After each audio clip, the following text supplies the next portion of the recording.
The great ones, they're different. They really are. Not better, just different. Sure, there's a physical power, a mental strength, a complex but resolute constitution too. There's a whole lot more than just the measurables. That's something else, that intangible. It separates us from them. Welcome to the Legends series on Andy Raymond Unfiltered. No matter who you support, which state or country you lived in or cheered for, this guy, he was just too nice not to like. But beyond that, a steely determination built from self-doubt to etch his name amongst the greats. But who is Danny Buderus? All right, Andy. At the moment, I'm a father of three. Been married yesterday, actually, 6th of Jan, 14 years. So Happy anniversary. Yeah, thank you. But yeah, I'm a brother. My brother Brock is 2 years older. I left home when I was pretty young, about 15, 16, to follow the dream of footy down here in Newcastle from Taree. So yeah, country fella. Grew up. I started playing footy at 4, and then got through the grades. I just spoke about. My brother was 2 years older, so I'd play first in my grade, and then I'd jump up and play in his grade after that. So growing up in Taree, sport was number one for me. Always vision playing some sort of sport most days, but and then 43 years old now, and lucky enough to live out a dream playing footy for the Newcastle Knights and some high rep games as well. So living out a bit of a dream. Still involved at the game here at the Newcastle Knights as head of footy. So it's been a big part of my life. You debuted with your beloved Knights in 97 at the most amazing time, the craziest time, but also an uncertain time in rugby league. It was the Super League year, and in all honesty, I don't think any of us knew what was going to happen in rugby league. Weird times. Yeah, definitely, especially in Newcastle. I came down from Taree, like I said, in 1995. I was 15, 16, and I got offered a contract, which was just mind-blowing to me. So I was on $500 to play here at the Knights, and I got some school fees paid, and then the Super League era kicked off. I had not played a game for the Newcastle Knights, and I got offered $25,000 to play to sign for as a baby. Sign for the ARL, and I'm thinking, what the hell's going up there in the top grade? So I could only imagine what that was all about. But for Newcastle, it was a bit of a focal point of which way it was going to swing, wasn't it? Super League or ARL? So Newcastle Knights had a well-established community here, and then the Hunter Mariners came in. So it was a difficult period for the town. There's no doubt about that. There was so many professional players here, and people had to pretty much pick a team.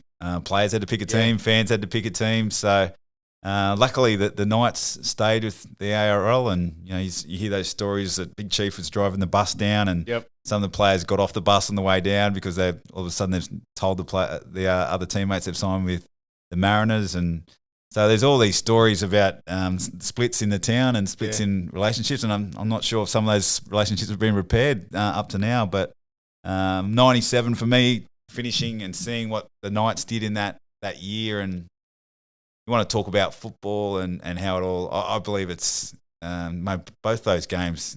The grand finals were amazing, and the Knights winning that one, and all I've ever tried to do since then is live out some sort of experience like that that those players did that day there down at Sydney Football Stadium. But it was a crazy year, that's for sure, Andy.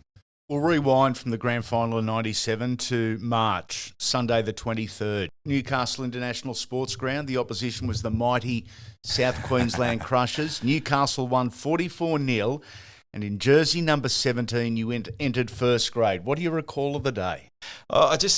Back then, you used to stand by.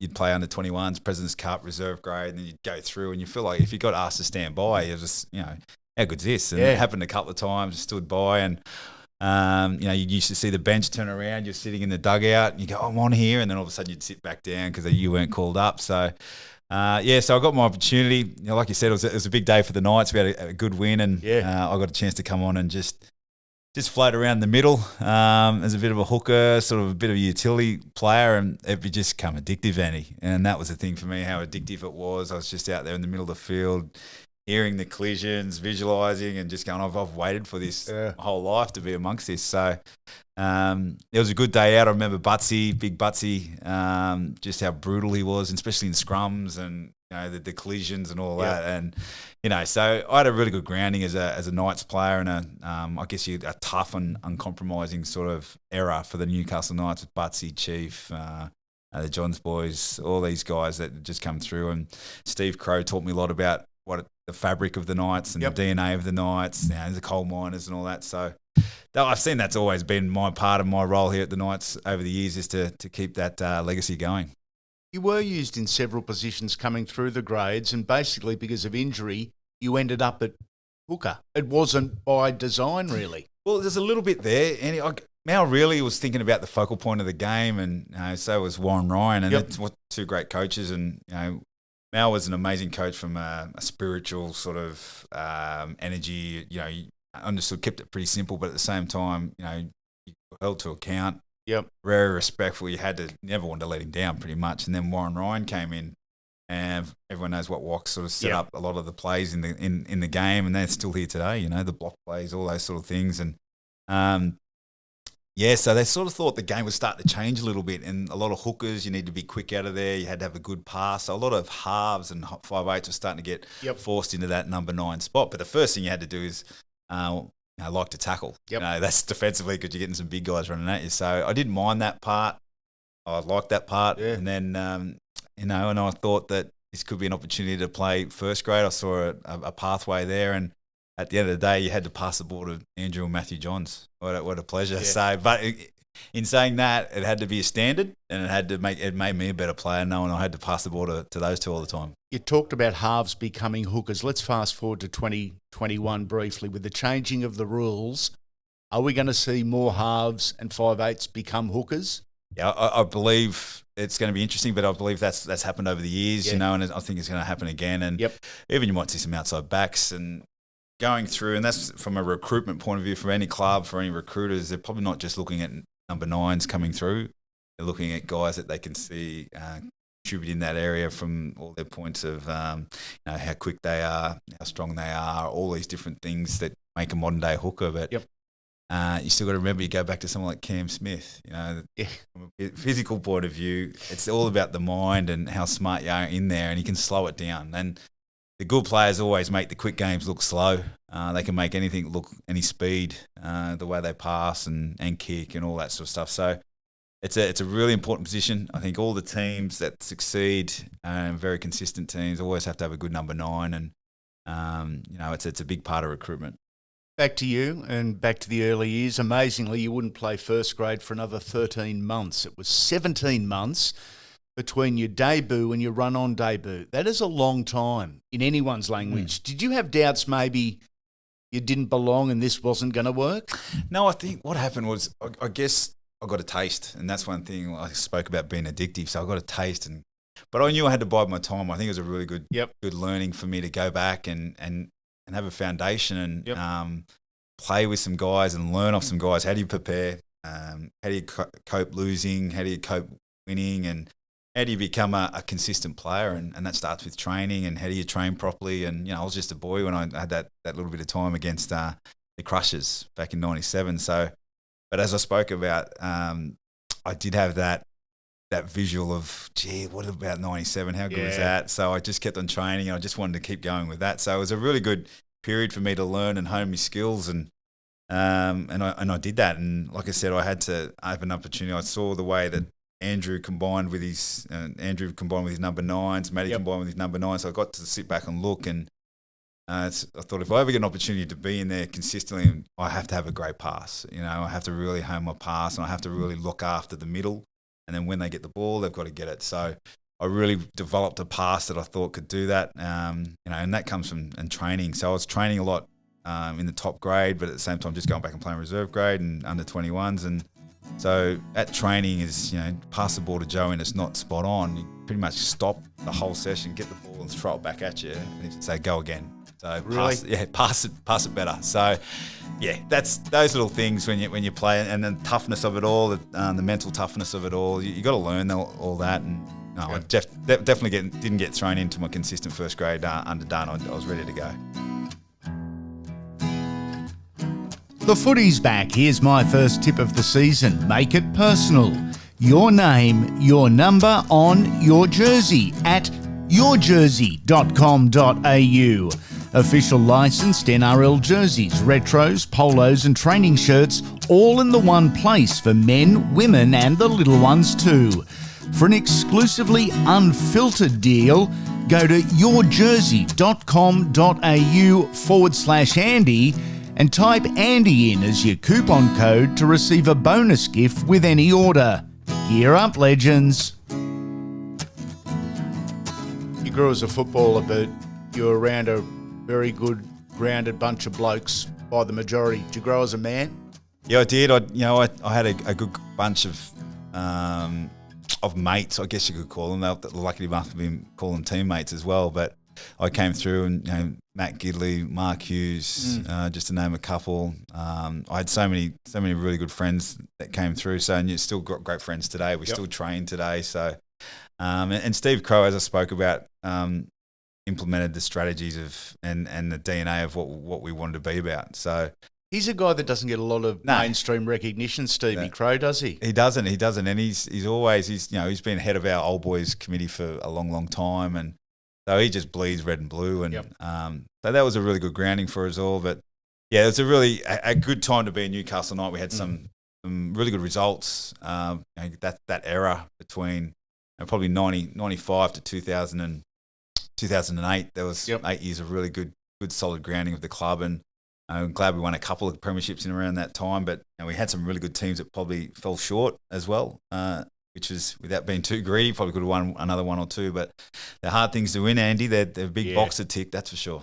You stole my next question. How tough was 98? The game had come back together as one competition. Everyone wanted to see Newcastle versus Brisbane as the ARL and Super League Premiership winners. You guys finished the regular season second position. You went loss in the finals, and from memory, it may have been the Roosters and the Bulldogs. Do you look at it now as we sit here in 2021 as the missed chance?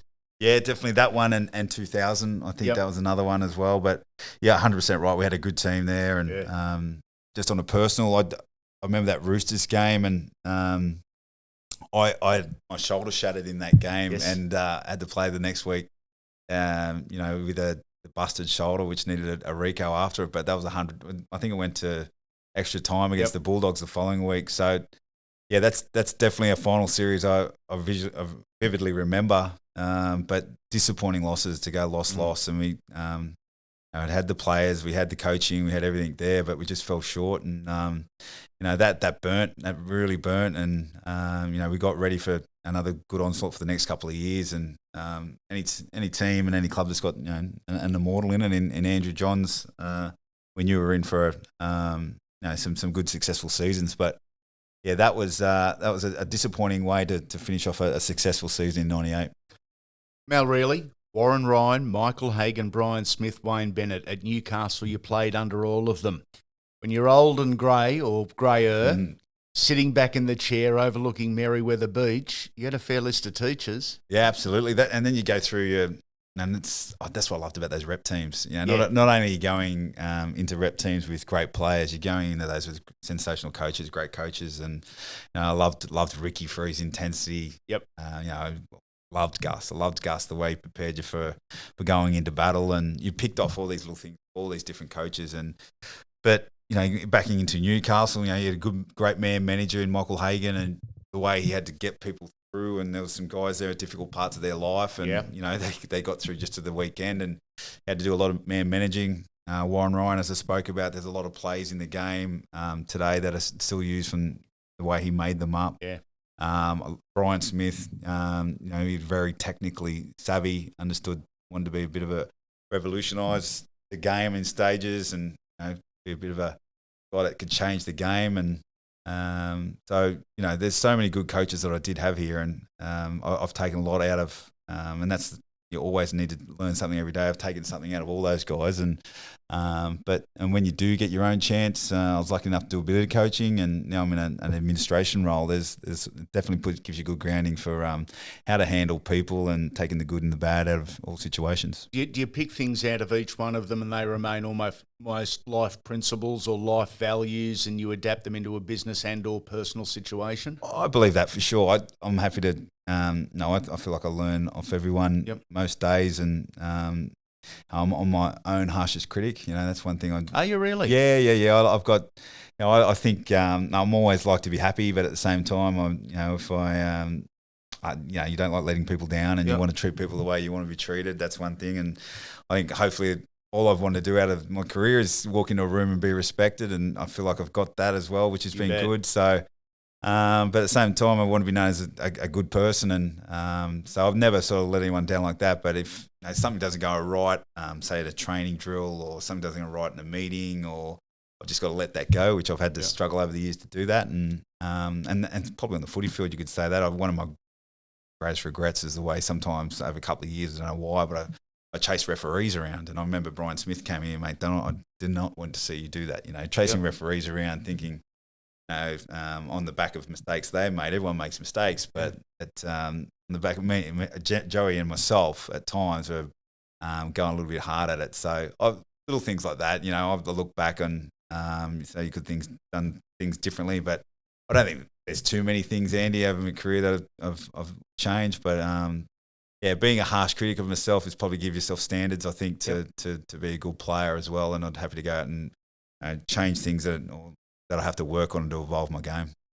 On the field, was 2001 your most memorable year?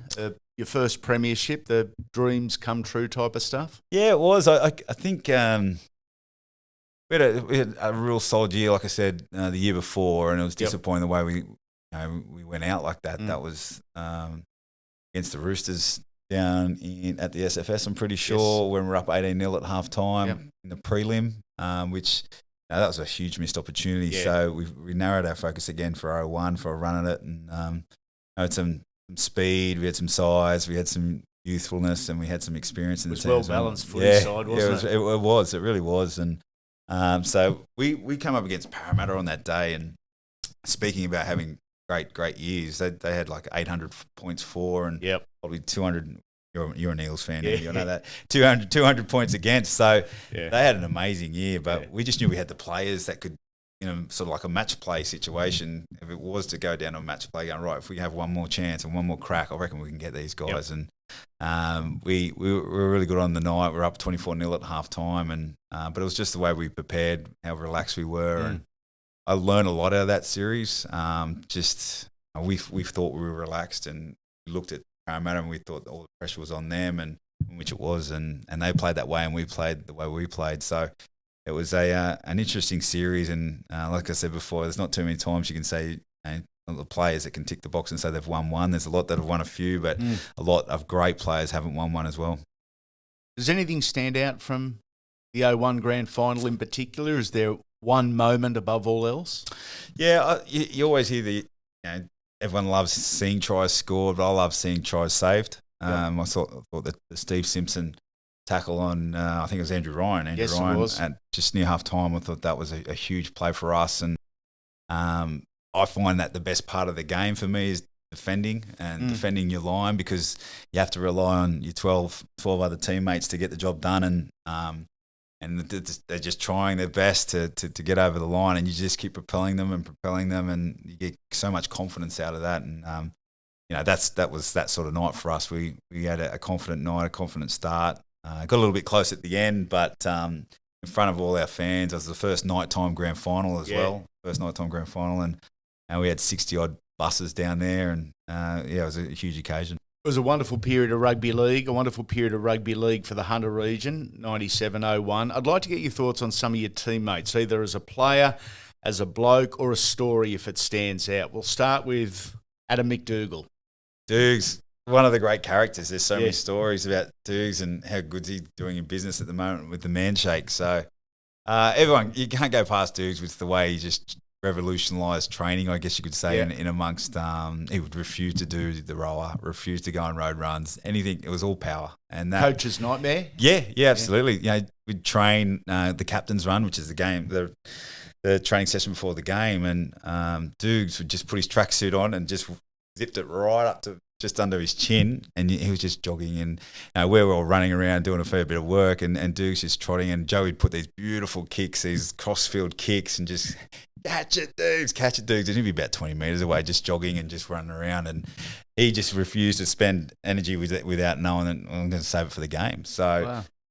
He'd always bring his boots when he didn't play really well. But the other one is his legs, talking to his legs. You know, that's it's legitimate, isn't it? It is. Yeah. How dare they let him down? You know, that's one of his things. I can't believe you let me down today. And you know, who you talking to? And all of a sudden he's down on the ground slapping his legs. So Dukes he was one of the greats. So he brought a lot of colour to us, and you know, it's no surprise that he's doing really well in business. What about Robbie O'Davis? Yeah, Robbie O'Davis. Yeah, he was, you know, Robbie O from a point of view of, we had some characters, didn't we? God, there's two straight off the bat. My next question is, who's crazier, Robbie O or the Mad Dog, or are we calling for a photo? Oh, geez, back in the day as players, yeah. Robbie brought a lot of fun to the place, a lot of confidence as well. I think he's one of those guys that you knew when Robbie played in your team that you know, there's a lot of confidence in your team. And I remember one of my debut and Robbie bringing the ball back, and the way he was bouncing around, and he was smiling at the same time and laughing at the same time as blokes are trying to knock his head off. You know, he's some sort of athlete, that's for sure. From a beep test, you know, he'd do around 16 all the time when he's doing the beep tests, and he's still fit as today. So, and that grand final, and the game he played there, the Clive Churchill medal that he received, he was phenomenal that day and that night. So, Robbie's still around town. Don't see enough of him, but I'd love to catch up with Robbie pretty soon. What about the Chief, Paul Harrigan? See Chief every day. I'm lucky enough to train with Chief. We got a crew called the Wolfpack. There's about 10 old ex-players that we get together, and we have our sessions. Mark Hughes just opened up a gym. I can't believe Mark Hughes owns a gym, but he owns a gym called the Air Locker. Yep. So we get in there.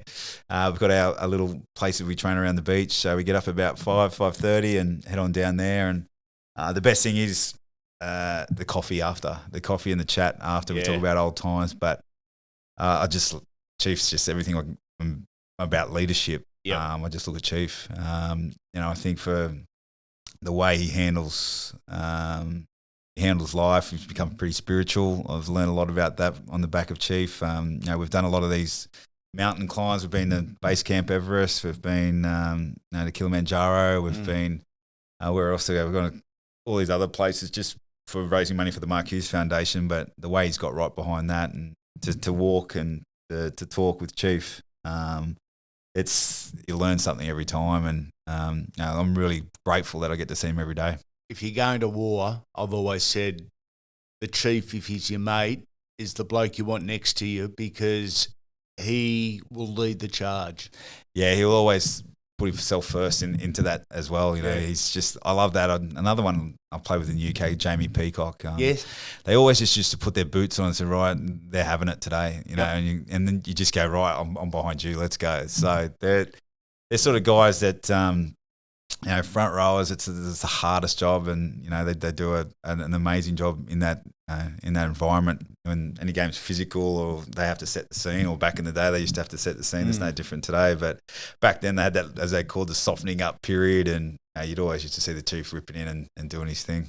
What about Matty Johns? And I think because Matty has gone on to do what he has post-career, his footballing talents have been overlooked to a large degree because he's been so successful. Great. He was a wonderful, very talented footballer. And an amazing work ethic. I think people probably just think Matty just stands up and sits down these days and be funny, but he's constantly writing, constantly working at his craft. And that's what I saw here when he was at Newcastle. He's always working at his craft, always trying to hone a three-step sidestep, or trying to hone in on the way you toss the ball up and keep it, and how the best way to dummy a footy, and the best way to come off your right foot, the best way to come off your left foot. He was always, he used to bring half a dozen boots to a game, just he'd always have these different boots on. He just think, what am I going to wear today? And depending on what the grass was like, because he'd worry about his footwork, So he is well prepared, and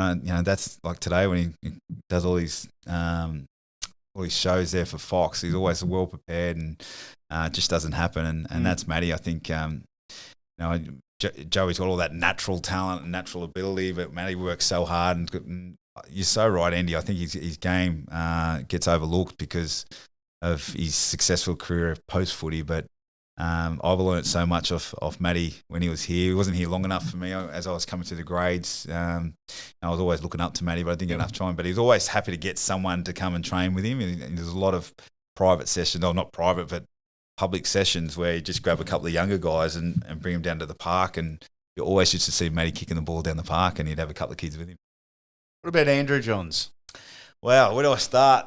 Joey's safe place, and his anything that probably made sense to him was when he was throwing the footy around. I think at that time, we used to pick him up for training, Mark Hughes and myself, and pick him up for games, and he was going through a lot back then, and just probably not as much education around it back then, but once he knew what he was dealing with, it made a lot of sense with the bipolar and things. But when he was on the footy field, that was his safe haven, and he understood that what he had to do to win, and what happened when he went across that stripe was that's his office. And speaking about honing skill, everything just becomes so natural. Everything was just so competitive. Everything was so physical, and that's one thing I always say about everyone is what's Andrew Johns' greatest asset is his left or right, is his kick, what's he do in this situation. I said it's just his mental strength. I think that's the biggest thing, and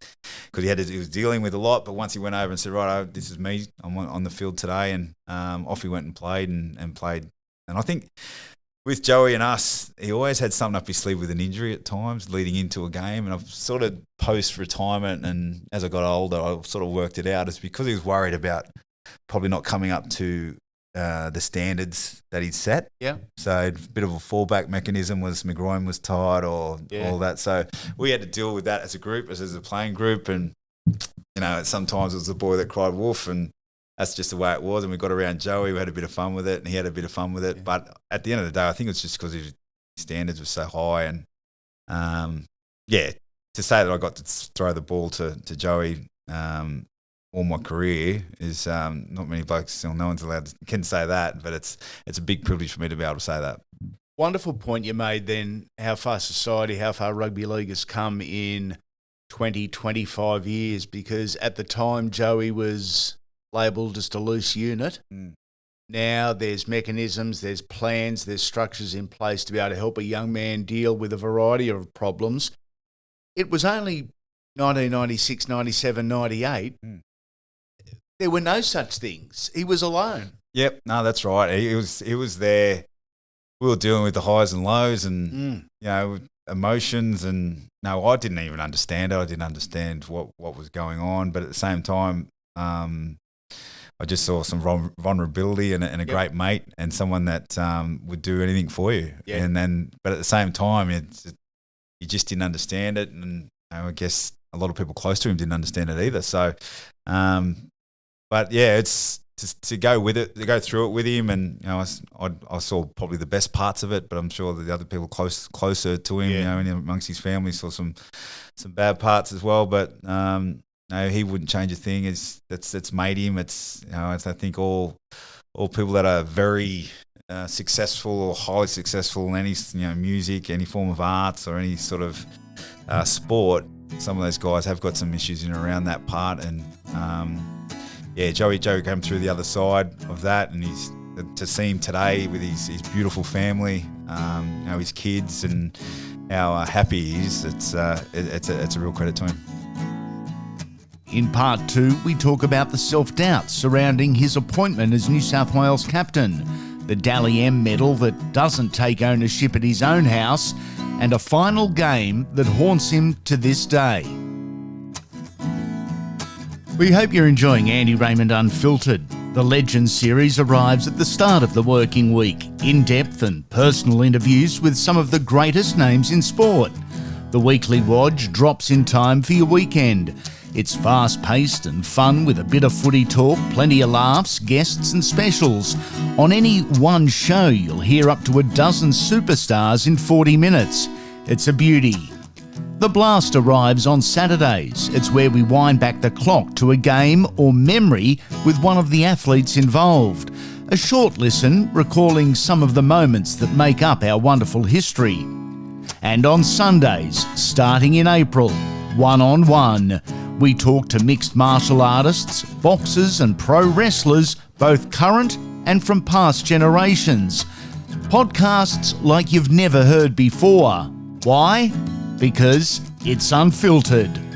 Make sure you're following us on social media, Facebook, Instagram and Twitter at The Andy Raymond. Then you won't miss a thing. Make sure you come back soon, legends.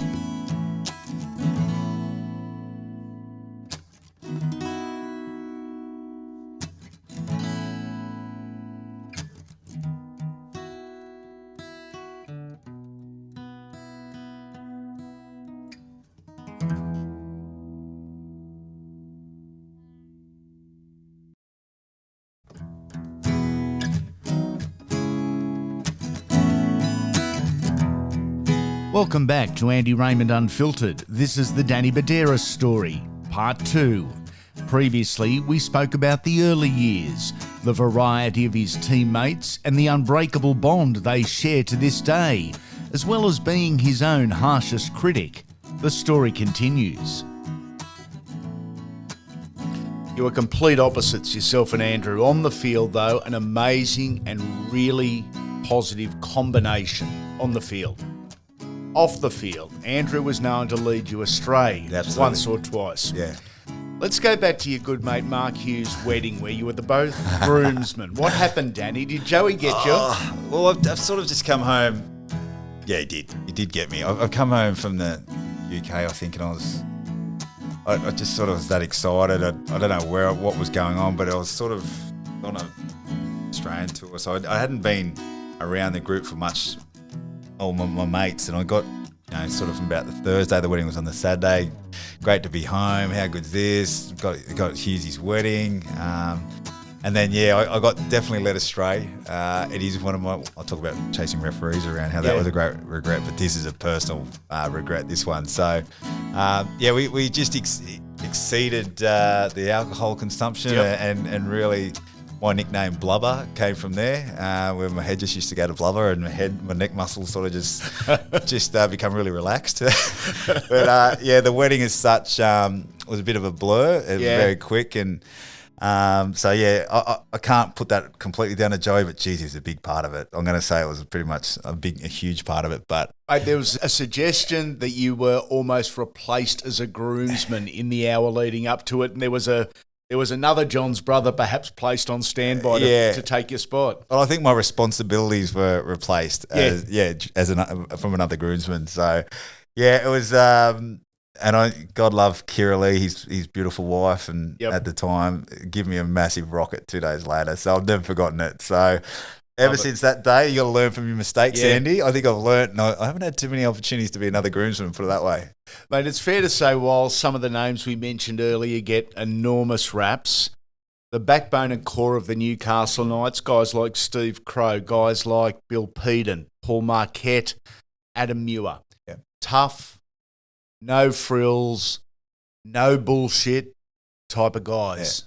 Yeah. You speak about balance, and everyone sees the balance on the field, but the big part of it's a balance in the personalities, and you can throw Matty Parsons into that one. Big Parso was a real jovial, good guy that always played so well every week, and he's just a down-to-earth country guy. Steve Simpson, just another one. Yeah, another one that's just uncompromising. Yep. So we did have a good balance of personalities there. So, but the two guys, as you spoke about, Paul Marquette and Bill Peden, when I was training pre-season or training anything from a physical point of view, I'd always just try and get up near them and stay with them. They were the benchmark? They were the benchmark. you wouldn't just go around a hat for Paul Marquette. You'd go a metre around it, or you wouldn't just do a chin up, you'd do a chest up. It's just everything was above and beyond. And then behind that, you'd see Billy trying to do the same as him, and then behind those two, you'd see probably someone like myself and Kurt Gidley and all these guys try to do the same as those guys. So I'm understanding in the hooker position, you had to be a good defender, but you had to be fit as well. So you had to be able to do everything at a high speed. So I had to challenge myself to be as fit as I could. You're now in football administration, and it's also 25 years on from what we're just talking about, but does that still apply? Of course, you're looking for wonderful on-field combinations, but you're looking for a combination of different personal characteristics that complement and make up a dressing room. You can't have too many of the loose guys. You can't have too many serious guys. You've got to have a really subtle mix of both. Oh, absolutely. You still got to have it. And you see some of those guys, you look at Melbourne at the moment, and you look at Cameron Munster and Brandon Smith, those two guys, you go, look at their personalities, look what they got. Victor Radley, three guys I just love watching because they just put it all on the line. They put it all on the line every game, every minute. Come get me. So you need those sort of characters in your team and to have success. And it does go into recruitment. There's no doubt about that. What you need personalities and on and off field. It's a big part of it. But I don't think it's changed. I think it's become even more important. Yeah, I think I'm right in saying you're actually part of a very rare club that debuted for their country before their state. 01 Kangaroo, 02 Blue. Yes, that's right. Yeah, 01. I still remember debuting at Wellington. So that was amazing to do that, and then that was over in a really good team. As I spoke about, going into that environment for me, seeing Wendell Saylor and all these guys that just challenging you and sledging you at training, and you just go, well, what about this? This is amazing, and just lapping it all up, and it was a really good period for me. And around that time, so we had, as I spoke about it, I had a good probably 4 or 5 Knights players going into these teams all the time. So I felt pretty comfortable, and combinations, had Joey floating around. So every time we got an opportunity to go into those teams, it was awesome. So that was to represent Australia. I still believe it is for me the highest thing you can do. You want to talk about the pinnacle of the game. It's got to be pulling on that green and gold jersey. Origin is different. It's the product, and it's the event. What goes along with it. It's seen to be a huge thing for the game, which it is, but everyone's still striving to pull on that green and gold jersey. Interesting you say that, because if I do ask about debuts or playing for state, playing for country, I never know if the athlete is bullshitting if they say, no, playing for Australia is more important than state of origin, because I know how important origin is for all you guys. But I think you've put it correctly. Playing for your country is playing for your country, and the biggest accolade. Origin, it's about the event, and it's about the momentum and the hype. And it's very special. But playing for your country is absolute pinnacle. It has to be. In any sport, in anything you're trying to do, you're representing your country because what's gone before you. And I'm always a big believer of the pioneers and the people that have gone before you and dug the well, and some of the stories you hear. And between 2000 and sort of 2006, there was a lot of tours. There was a lot of tours over to the UK, and I was lucky enough to be able to part a lot of those. And still some of those guys and some of the memories just stick with me. There were some of those games and those the Great Britain tests, and then we had the English tests, and I really hope they bring back those Great Britain games, because it's it's a different type of footy. It is. It's so brutal. It is so physical. It's brutal. I remember Adrian Morley getting sent off 8 seconds into a game, trying to decapitate Robbie Kearns. Yeah, and you got the fans. It's just brutal. It's dark. It's cold. It's like you're on another planet playing this game, and that's back then we had. And Robbie Kearns, like you spoke about there, when Adrian Morley took his head off. There's so many players. It was a spiteful, dirty game, but we always had Darren Lockyer that would just, at the last second, pull something out of the hat and get us home. And freak. Yeah, I think playing for Australia, I've never seen, in my era anyway, Lockyer was just phenomenal. But playing for New South Wales, I think, when you think about that blue jersey, it's Andrew Johns. I think that in that era, Joey, but for Australia, it was Darren Lockyer. What do you remember of your first Origin game? Was it everything you thought it'd be? Yeah, absolutely, and more. And more? Yeah. Love it. It's a circus. It's the build up, the event, getting selected, the players that didn't get selected. What fight's going to be before the game? Who's going to say this? Who's going to do what? The bonding night. How good's the bonding night? So all these things you've heard about, and all of a sudden you go, oh, geez, I'm living this. This is awesome. And the clothes that you get, how much of the tracksuits and all that. You're just living out a bit of a dream, and then the footy goes along with it. It's nothing like. And we used to get legends come in and talk to us, and they just said, you won't even have a chance to look at the scoreboard. And when you do look at the scoreboard, it'd be half an hour of the game gone. And then that's exactly right. It's just a game that just keeps going. And, Queenslanders, the way that what they think of New South Welshmen is a lot more than what we have. Even today you hear of Queenslanders saying that where you're from, Queensland, where we don't say we're from New South Wales. We say we're from Australia. Yeah. But they're like, oh, where are you from? Queensland. So it's a passionate state, and that's what I think both states are very passionate, but it always comes down to just that Origin moment. And I don't buy into the passion thing that one's greater than the other. I buy into the hatred thing. Yeah. I genuinely think they hate us more than we hate the Queenslanders. I agree. That's true. And that becomes frustrating when you do hear about the passionate thing, because it's always passion. Yeah. But on the back of it, the hatred becomes that little bit more intensity at times, and that's enough to get Queensland home. The footy's back. Here's my first tip of the season. Make it personal. Your name, your number on your jersey at yourjersey.com.au. Official licensed NRL jerseys, retros, polos and training shirts, all in the one place for men, women and the little ones too. For an exclusively unfiltered deal, go to yourjersey.com.au/Andy and type Andy in as your coupon code to receive a bonus gift with any order. Gear up, legends. Around this time, the promotion at club level to captain was mirrored in the stateside. Are you a natural leader or a natural captain? No, I wasn't. When I became captain of New South Wales, I wasn't even captain of the Knights. So I had a bit of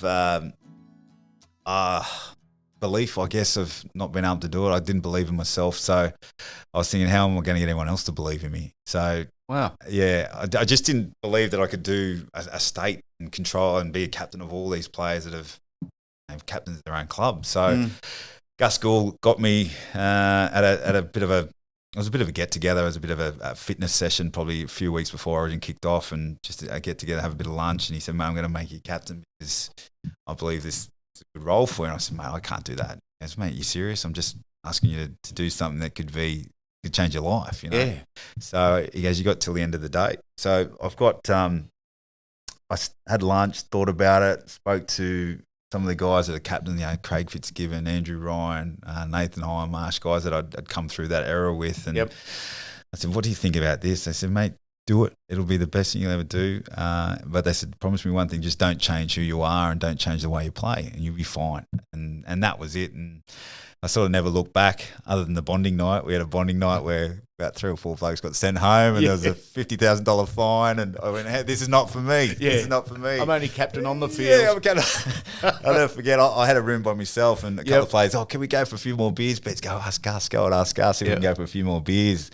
I said, boys, we've had a good night. It's midnight. Let's go home. We've all ripped in. And then I went and asked Gus, and Gus said, over my dead body, you're going anywhere, mate. You get those boys, you pull them in the line and tell them they're not going anywhere. So I said, boys, can't go out. Then a few have gone out. And the next morning, it all kicked off. Yeah, so it all kicked off. So, a couple got sent home, and we had a weekend away to think about the way that it all went down. And we had to come back in on the Monday for the Wednesday game. And that's when I had to show some leadership, know. So I had to talk about how do we bring this team together, and that's where I started to really understand what leadership was about. And then the following game, Gus brought Freddie back, which I learned a hell of a lot off as well. So far, you've said you're very self-critical. You maybe lacked a little bit of confidence as we sit here now and you look back. Right decision or wrong decision in saying yes to the captaincy in New South Wales? The right decision, yeah. I definitely, like, I was so lucky to be able to just run out onto that. I would have given for everyone else to experience the same thing to run out first, but that was a really proud. And you go right back. You go right back to your under-8s coach. You go right back to anyone that's had anything to do with you, the lady in the canteen that used to give you a free Redskin or stuff like that, and you get all of a sudden you take pride in seeing those guys that would have seen you grow up and go, I remember that young kid. So.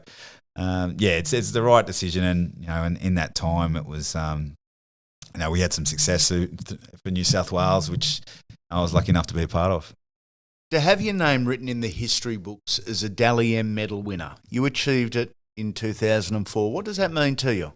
You're the best in the game. Yeah, it's an amazing thing to be able to say, a great personal accolade, but you give them back and you hear it ad nauseum now. You give that back for a premiership, or you give that back for change that. But as far as a personal accolade, and I sort of went through to, at the time we had a lot of injuries at the night, so it was just a way to celebrate the year, because I had a toe injury myself, which I had to get needled to play for 12 weeks, and then I had to get an operation at the end of it. So I just kept pushing through, putting the team first. That's the other thing I think hopefully people think of me. I always put the team first, and I was putting the team first and getting through games. We weren't winning too many games, but I was playing okay and picking up some points in a team that probably wasn't winning many games, and found myself with that medal around my neck. So it was, once again a time you always appreciate and look back on and be very fond of. But when I was playing, I didn't look back too many times. You do that post playing and in retirement now, and then it's great to say that. It was 17 years ago. Where's the Dally M medal now? Yeah, I've sent it all. Everything I own is not at my house. It's all away at my mum and dad's, and God love.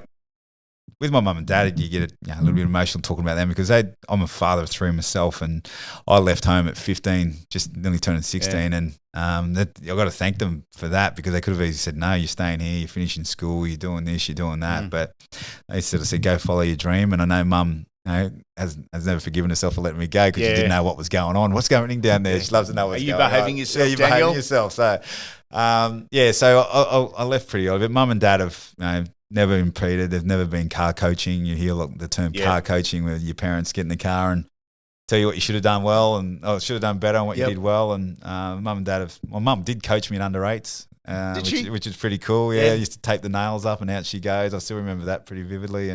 But Dad stayed right out of it, and it was great to say I was a rugby league fan. Under Brian Smith, Newcastle had a pretty difficult 2008. You announced you were leaving for the UK at the end of the season.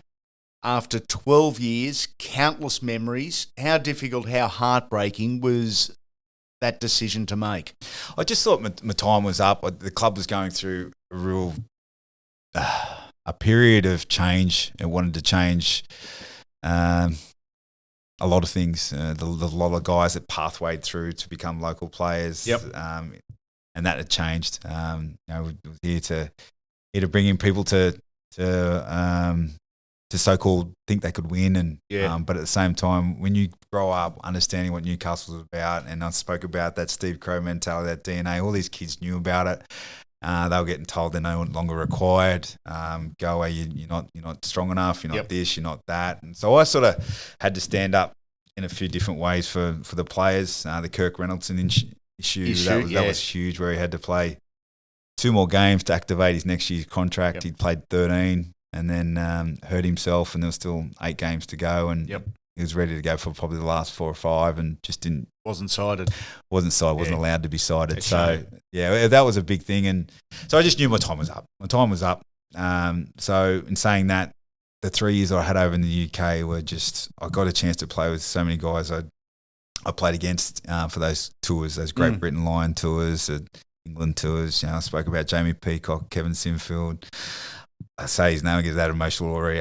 Robert Burrow, Danny Maguire, Brent Webb, so many cool. Kylie Lillaway. It just kept it going on, and it's called the Golden Decade for the Leeds Rhinos. So I was involved in an amazing team, an amazing time, and I learnt a lot of 2 different captains. I had Joey as I spoke about that captain that was teetering on the edge all the time, and then the ice cold Kev Sinfield that no matter what the score, no matter what situation in the game. He stayed the same, and I learned a lot off those guys. Did you enjoy the UK despite the Challenge Cup experiences? Yeah, well, we just couldn't win the Challenge Cup. Yeah, we lost a couple. Yeah, it was just a really disappointing period watching the other teams walk up those stairs, those famous stairs, and picking up the trophies. So had to reset and get ready for the Super League Premiership, and we did that really well. We won a couple of those, and that elusive Challenge Cup just couldn't happen. But speak about the grounds and the difference between Wembley and Old Trafford. Old Trafford, when you got those two big sets of fans and you got those crowds going at it in that environment, playing at that famous ground, and speaking about that try of Rob Burrow, that 2011 grand final. Yeah. That was just to see that vision from where I was standing. It was he's one hell of a player, Robbie, and just to see what he's doing now, and it's heartbreaking to see it, and not be able to contribute in any and all help out, and that sort of team. You've seen what all the teammates are doing for him over there. It's amazing, isn't it? Just raising so much money and awareness for what he's going through, and it's heartbreaking. As we sit here in 2021, do you have regrets about leaving Newcastle, leaving early, or can you look back now and say, no, it was the right thing to do to go to Leeds? Yeah, so I'm sitting. I've had 3 years at Leeds, and I'm sitting there in my lounge room. I still remember it. And Wayne Bennett rings up and goes, "How about you come home and finish something that you started?" I said, "What do you mean?" He goes, "Come and finish off here at Newcastle." So it was really tempting to do that, to hear that, because I'm beloved Knights, and he's spot on what he said. Come and finish here in Newcastle and reintroduce yourself back into the footy here, and it really played on my mind. But at the same time, I was just about to sign another 2 years with Leeds, and I had signed 2 years with Leeds, so I was going to be staying for 5. I was more than comfortable. To do that, and so I had to get out of that contract, which I just didn't take lightly, because it's like you said, once I commit to something, I like to follow through with it. So I had a fair bit of business to go on for Leeds to release me to come home. I had to find another hooker to go over there. That was one of the rules Gary Hetherington put on me. So I still remember ringing Alan Tongue. I rang Matty Ballon, all these guys to come over. Come over, it's a great place. You'll have a great time. But it just didn't work out that way. None of those guys, one retired. I think both of them retired, or Matty went and did something else. And so I just got out of that contract and came home. And the Nathan Tinkler era, the Wayne Bennett era, it had so many promises and so much optimism about it and what was going to be. And 2013 was a year where we got to the prelim. That was my last year, but it was an interesting couple of years, that's to say the least. But I was glad I came back in the end. did it at least feel right? I think it did. Finishing, you'd come full circle. Yeah, it did. And it's one thing I learned off Gary Hetherington's wife, Kath Hetherington, she was owner of Hull FC over there at the time. She goes, "You're going home. What are you going home for? You love it here." I said, "I know I love it here." She goes, "It won't be the same. Nothing's ever the same when you leave it." And I just sort of, it's always so true, and I always go back to that. And I go, you're so right. You're so right. And it definitely wasn't the same. Everything had changed. Everything was different. It was about winning a competition, and we were in a position to win a competition. We did have some players, and we had the coach. We had a great roster, but we just didn't get the job done. 2 years with the Knights, and on your way to a grand final, you just announced your retirement. Then you collided with Jared Waria-Hargreaves' elbow, knocking you out cold. That'd be the last act, unfortunately, of a decorated career. It's a cruel game. You deserve to finish better than that, didn't you?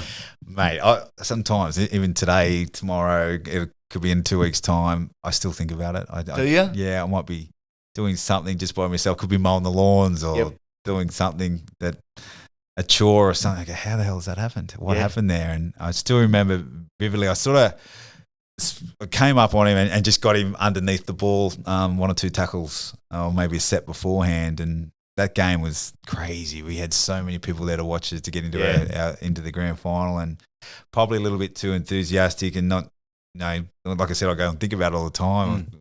How why weren't you calm, and what did you do this for? And then next time he readjusted his bumper, his fending arm, and just that was the end of me. It just hit me right in the spot, and that was. Yeah, I was concussed and knocked out. So that year I had a couple of back operations, but we had a bit of a run. The last probably 10 or 12 games, we came back. We got our team together and we had a good run at it. And but just it was a really disappointing way to finish. Not only losing the game, but being concussed to saying goodbye to the game. Looking back at a 16-year playing career at the top level, countless milestones, both individual and team successes. What are you most proud of? I guess proud of hopefully what people would say. They talk about belief as a person and confidence and all that. Hopefully people say it was a tough competitor and a respected competitor, and that's I guess that's what I'm proud about. Hopefully I'm pretty sure that would happen. I'd like to think, but that's, and to say I played at the Knights, a club that was given an opportunity to play at, and made so many great relationships. The game for me is about the people and the friends you make, and that's one thing. I've got plenty of friends and got plenty of memories out of the game. So it's also about winning and winning trophies, and I've also got one of those. So wouldn't have changed it for the world. I'm still involved, and I'm in a good period of my life at the moment. So. It's I love to see this Newcastle Knights team succeed under Adam O'Brien, and I'll be doing everything I can to help out. 257 games for the Newcastle Knights, 82 for the Leeds Rhinos, 21 origins, 24 tests. You've had a wonderful career. Your achievements have been matched only by the manner in which you've carried yourself, which is an example, I believe, of all things good in rugby league. Danny Buderus, you, sir, are a legend. Appreciate it, Lindsay. The Danny Buderus story, a beauty. We hope you're enjoying Andy Raymond Unfiltered. Before you go, we'd love a 5-star rating and review on whatever podcast app you're listening on. It helps us on the search engines as we look to expand the podcast throughout 2021. Each week, we're giving away a free Andy Raymond Unfiltered Truckers hat to the best review. Make sure you come back soon, legends.